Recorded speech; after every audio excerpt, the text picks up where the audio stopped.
शैतानिर्रजीम बिस्मिल्लाहिर्रहमानिर्रहीम। अस्सलाम वालेकुम बेटा, उम्मीद है आप सब अच्छे से होंगे। फर्स्ट ईयर का जो टॉपिक है आज का वो है what are CPU register, briefly describe special purpose register. अच्छा, रजिस्टर्स की जब हम बात करते हैं, रजिस्टर मैं आपको पढ़ाने लगा हूँ। तो रजिस्टर एक टेम्परेरी स्टोरेज एरिया है। क्या है? टेम्परेरी स्टोरेज है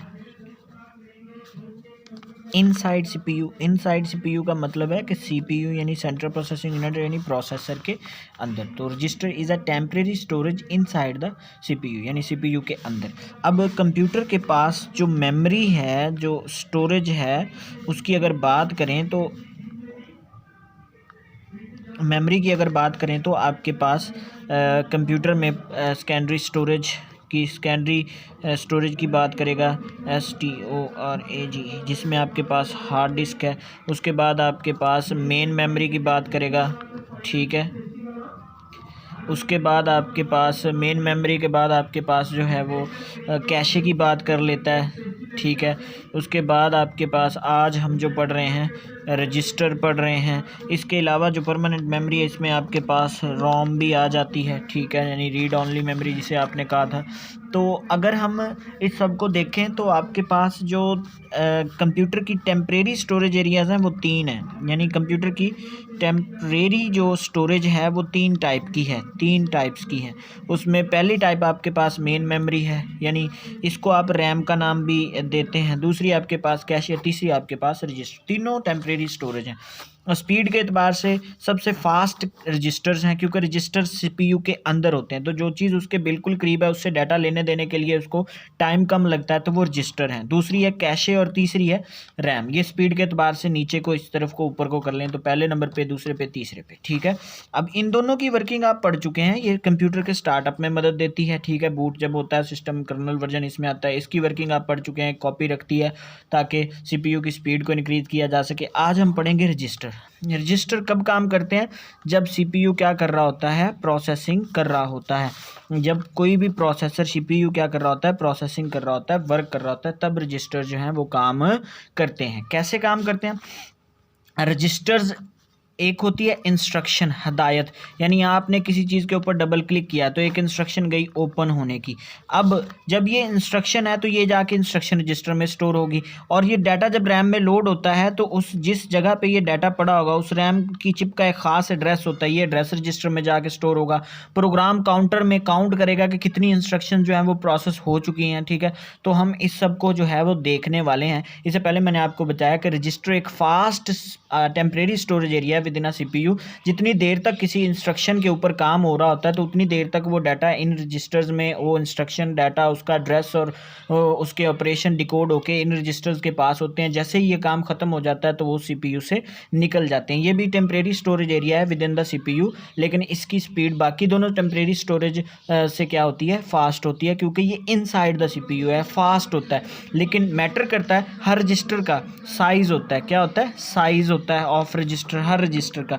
जिस रजिस्टर का जितना ज़्यादा साइज़ होगा उसकी स्पीड उतनी ज़्यादा, उसकी कैपेसिटी स्टोरेज की उतनी बढ़ेगी, और सीपीयू उसके अंदर उतना ज़्यादा डाटा स्टोर कर सकेगा, और सीपीयू की परफॉर्मेंस उतनी ज़्यादा इंक्रीज़ होगी। अगर कोई 2 MB का रजिस्टर है और दूसरा आपके पास 4 MB का है तो 4 MB वाला जो होगा वो ज़्यादा परफॉर्मेंस इंक्रीज़ करेगा सीपीयू की, ठीक है बेटा जी। तो नेक्स्ट जो है वो हम इसको डिस्कस करते हैं, ठीक है।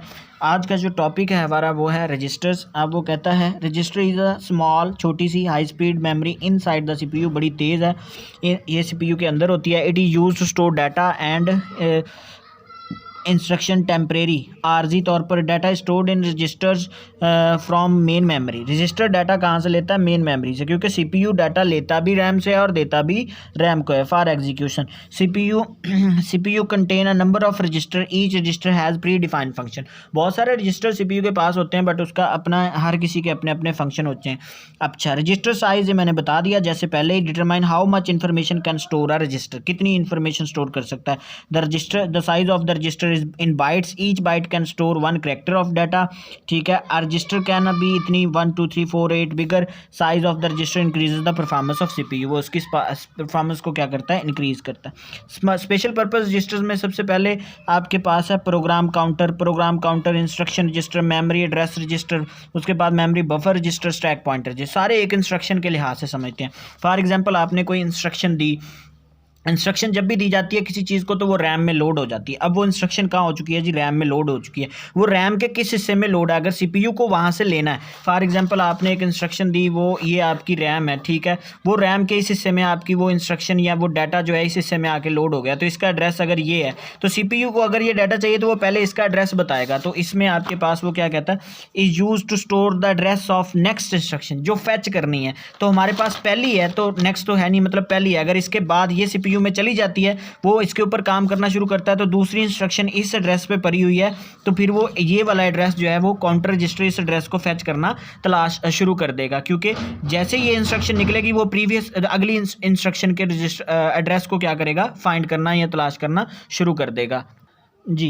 तो बेटा नेक्स्ट इंस्ट्रक्शन को जो है वो फैच करेगा, और अगर इसके बाद फर्दर मोर ये भी चली गई, इसके ऊपर प्रोसेसिंग होने लगी, तो अगले एड्रेस पे फ़र्ज़ कर लें अगर कोई इंस्ट्रक्शन पड़ी है तो फिर वो उस एड्रेस को फैच करना, और इसकी वैल्यू अब क्या हो जाएगी, 1 + 1, एक ये फिर प्लस ये वाली आ जाएगी, तो 1 तो इंक्रीमेंट होता जाएगा, 3 तो काउंट करता जाएगा कि how many instructions can be processed bye a CPU, ठीक है। तो क्या कहता है fetch for the execution, when the instruction is fetch the value of program counter is incremented, और वो next की तरफ चला जाएगा, ठीक है। it is new refer to the next instruction, now अगली की तरफ। instruction register is used to store the fetch instruction, जो instruction मिली fetch हुई है, जो डाटा रैम में से मिला है उसको ले जाओ सीपीयू के पास, ठीक है। उस सीपीयू के किस एरिया में जाकर स्टोर होगा, instruction. The instruction is also decoded in this. Decoded का मतलब है कि आपने उसमें क्या ऑपरेशन कहा है, ओपन करने को कहा है, डिलीट करने को कहा है, रीनेम करने को कहा है, चेंज करने को कहा है, क्या ऑपरेशन करना, क्या परफॉर्म करना है, वो इस हिस्से में जब ये इंस्ट्रक्शन को डिकोड करेगा, उसमें से ऑपरेशन फाइंड करेगा, तो फिर पता चलेगा। मेमोरी एड्रेस रजिस्टर, ठीक है, ये मैंने बताया कि इंस्ट्रक्शन मेमोरी में स्टोर होती है। Memory address register used to store the memory address being used by the CPU. CPU data RAM से लेता भी और डाटा रैम को देता भी है, दो वक्त रैम मेमोरी को यूज कर रहा है। तो देते वक्त किस एड्रेस पे स्टोर कर रहा है, लेते वक्त किस एड्रेस पे स्टोर कर रहा है, वो एड्रेस कहाँ होगा, मेमोरी एड्रेस रजिस्टर के पास होगा। When CPU wants to read data read or write data in memory, it store address that memory location in the this register, तो वो इस रजिस्टर में लेके आता है, तभी डाटे को पता चलता है कि मैंने रैम के इस हिस्से पे जाके स्टोर होना है। अदरवाइज एड्रेस स्पेसिफाई ना हो तो फिर ना डाटा ले सकता है ना दे सकता है। उसके बाद मेमोरी बफर रजिस्टर, अब इंस्ट्रक्शन मिल गई, उस इंस्ट्रक्शन का एड्रेस भी आ गया, इंस्ट्रक्शन काउंटर में भी चली गई, अब उसका जितना डाटा जहां पे पड़ा हुआ है। मेमोरी बफर रजिस्टर का काम क्या है, इस इंस्ट्रक्शन के अगेंस्ट डाटा, यानी आपने किस चीज को ओपन किया, सॉन्ग को, एमएस ऑफिस को, किस चीज को ओपन किया, वो क्या हो जाएगा, store the data coming from the memory or going to the memory. वो डाटा जो आपने इंस्ट्रक्शन के अगेंस्ट रैम में लोड हुआ था, वो डाटा मेमोरी बफर रजिस्टर में आ जाएगा, प्रोसेसिंग के बाद फिर वापस किधर चला जाएगा, मेमोरी में चला जाएगा, क्योंकि ये दोनों बातें आप जानते हैं कि सीपीयू दोनों तरीके से काम करता है। Stack pointer register, stack pointer register work करता है लीफो के ऊपर। What is LIFO, last in first out. Stack होता क्या है, स्टैक आप समझ लें कि ये आपके पास एक जार है, इसका एक एंड ओपन है, एक बंद है, आपने इसमें बॉल्स रखनी है, तो आपने ये 3 बॉल रखी, सबसे पहले ये आई, सब दूसरे नंबर पे, पहले पे ये आई, दूसरे पे ये आई और तीसरे पे ये वाली बॉल आई, जार फिल हो गया। अब आप क्या करेंगे, अगर आपने इन बॉल्स को निकालना है तो फिर क्या करेंगे, आपने जो लास्ट बॉल इंटर की थी उसको पहले निकालेंगे, that is called last in first out. Stack एक टर्मिनोलॉजी है जिसका एक ही एंड ओपन होता है, एक एंड क्लोज होता है, सिर्फ एक एंड से ही आप डाटा इंसर्ट कर सकते हैं और डाटा को रिट्रीव कर सकते हैं, that is known as stack, ठीक है जी। तो क्या कहता है, a stack is a set of memory location in which data is stored and retrieved in an order. The order is called last in first. जो last चीज़ थी वो पहले निकलेगी। The data item stored at the top of stack retrieved before retrieving the item below. उससे नीचे वाली बाद में सबसे पहले जो टॉप पे है वो निकालो, जो टॉप पे होती है वो लास्ट एंट्री होती है। स्टैक पॉइंटर जो store the manage stack into the computer. अब अगर आप गौर करें तो ये बॉल आपकी लास्ट एंट्री थी, तो लास्ट वाली को क्या करेगा, पहले निकालेगा, क्योंकि ये टॉप पे है तो टॉप को पहले निकालेगा, तो लास्ट आने वाला पहले निकलेगा, that is called last in first out. और इसी टर्मिनोलॉजी को बोलते हैं स्टैक। कंप्यूटर के अंदर स्टैक का ये है। अल्लाह हाफिज़। आज के लिए इतना ही, कल इंशाल्लाह आगे इसको डिस्कस करेंगे। अल्लाह।